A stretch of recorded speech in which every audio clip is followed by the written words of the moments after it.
कहानी है बादशाह शाहजहां के दौर में तैयार हुई एक ऐसी तोप की जो सालों तक अंग्रेजों के लिए एक अबूझ पहेली बनी रही।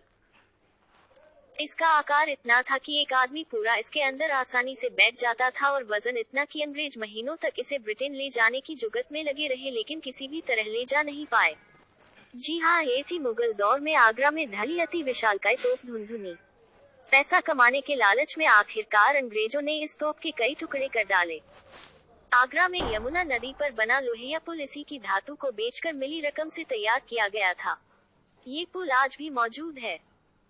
दरअसल ब्रिटिश काल के दौरान चित्रकार सीताराम ने भारत की स्थिति पर तैयार किए गए कला संग्रह का 1974 में लंदन आर्ट मार्केट में प्रदर्शन किया गया।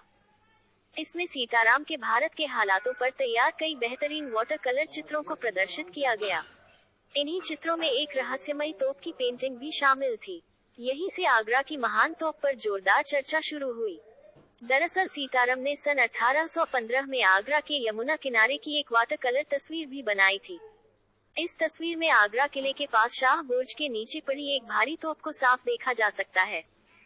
तस्वीर में यमुना किनारे पड़ी इस तोप के पास ही एक छोटा मंदिर नजर आता है और कुछ लोग हाथी पर जाते नजर आ रहे हैं। चित्र में टीलेनुमा जगह दिख रही है। यमुना नदी के उस पार ताजमहल भी बना दिखता है। मुगल दौर में बनी ये तोप बेहद खास थी। इसकी लंबाई करीब 15 फीट और गोलाई करीब 5 फीट थी। इसका वजन 55 टन था। ये कॉपर और टिन की बनी हुई थी।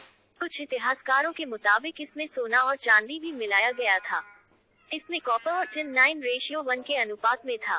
करीब 1.5 कुंतल यानी 150 किलो तक का गोला इस तोप से फेंका जा सकता था। इसका नाम धुनधुनी यानी भारी आवाज पैदा करने वाली तोप था। इसके नाम और आकार की तरह ही इसका असर भी था।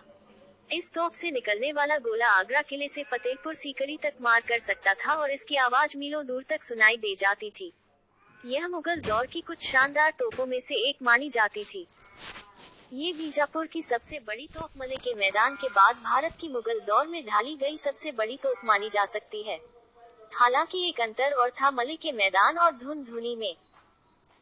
मले के मैदान में एक बार में कई छोटे छोटे तोप के गोले डालकर चलाए जाते थे, जबकि धुनधुनी में एक बार में एक ही भारी भरकम गोला डालकर चलाया जाता था। दरअसल 1803 में अंग्रेजों ने मराठों को हराकर आगरा का किला जीत लिया। उस वक्त अंग्रेज जीत के रूप में इस तोप को हासिल कर सबसे ज्यादा खुश हुए। उन्हें ईस्ट इंडिया कंपनी ने इस जीत के लिए उस वक्त 70,000 रुपये भी दिए थे। मालूम हो कि मराठों ने 1785 में आगरा किला मुगलों से जीत लिया था।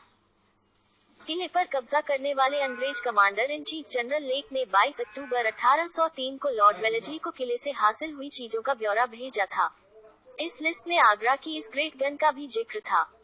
लेक के मुताबिक ये कई कीमती धातुओं से बनी हुई है। इसका गोला 22 इंच चौड़ा था। धुनधुनी जैसी कुल 2 बड़ी तोपें आगरा किले में थीं, जिसमें एक तोप इंग्लैंड ले जाने के लिए जनरल लेक किसी भी तरह यमुना तक खिंचवा कर ले गया। तोप कब्जे में आने के बाद से ही जनरल लेक इसे लेकर उत्साहित था। दरअसल जनरल लेक इंग्लैंड के प्रिंस रीजेंट यानी जॉर्ज चतुर्थ को यह नायाब तोप तोहफे में देना चाहता था। लेक ने इस तोप को लंदन ले जाने की कोशिश में किले से हटाने की कोशिश की, लेकिन लाख कोशिशों के बाद भी वह इस किले के दिल्ली गेट से आगे नहीं ले जा सका। वहाँ ये तोप सालों तक पड़ी रही। पर 1815 में आई एक ब्रिटिश अफसर की पत्नी ने उल्लेख किया कि यह तोप यमुना किनारे उसे दिखाई दी।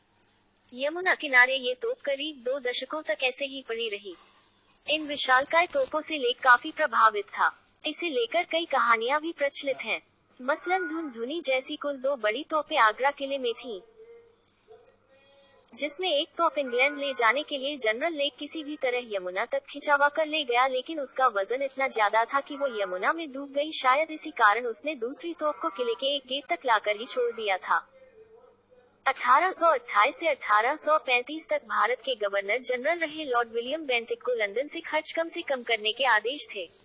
इन्हीं आदेशों के चलते बेंटिक ने भारत में कुछ ऐसे फैसले किए जी